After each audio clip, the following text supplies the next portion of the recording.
What's up, guys? We don't normally frame things in a negative light because it's more important for us to be focusing on what we should be doing rather than what we gotta avoid. But with that in mind, let's check out some stuff that we as footballers gotta be aware of.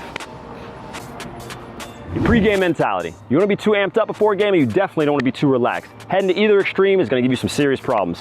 All too often, guys get worked up and excited before a game, and that leads to anxiety, which can't help you. You got to find that middle ground where you're excited to play, but you're calm and ready for anything. You see this all too often as guys get older, start lifting weights, really putting time in at the gym, and no one's going to deny what an important role stamina and physique play on your game. But overlifting and getting top heavy can be a real concern.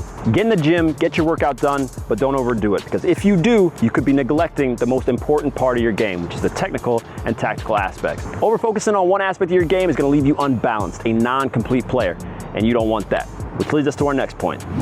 Being a complete player isn't just about what you can do on the field.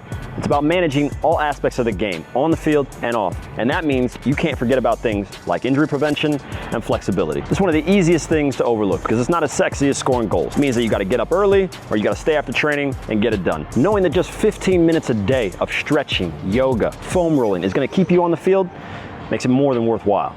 You're not trying to impress anyone, ever. You don't control their opinion. Impressing others is a byproduct of staying true to yourself and pushing yourself to your highest potential. So do yourself a favor and focus on what you can control and not on whether or not somebody's gonna like you or not. You're gonna hear stuff like this all the time. Play for the coach, play for your fans, play for your teammates, and all that stuff is great. They're valid points and they will motivate you, and they should. But they can't be your central goal, because if they are, you're gonna set yourself up for failure. You're the one that ultimately decides your purpose and what you're gonna get out of the game. And that is exactly what you need to remember when you step on the field.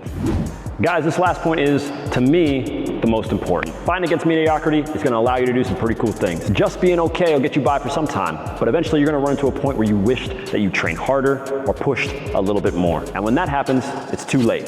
The work needed to be done last week or last month. You've always got to be thankful for where you're at and how you got there, but you've got to make sure that you have another goal in sight. So just to let you guys know, it's not about mentality alone. When I was 16, I played for the best club in my state. And then I got the chance to go train with Sporting KC in the MLS. And I quickly realized that a pass that I thought was perfectly fine was totally not fine. I had to raise my level to reach what was considered the new standard, the new okay pass. And that was a challenge at first. The great thing was that when I went back to my club, I kept that high standard. I could have easily dropped down and gone back to that level. But because I'd been in a professional environment and because I'd seen the new level, it allowed me to push myself and push my teammates when I got back to my old club. And you can do the same. It just requires putting in that extra effort and that extra belief that you can be a little bit better than the status quo. All right, guys, I hope this stuff helps you out. Make sure to implement it in your game, in your daily life, wherever and whenever you can. Be sure to like, comment, and subscribe. We'll see you guys later.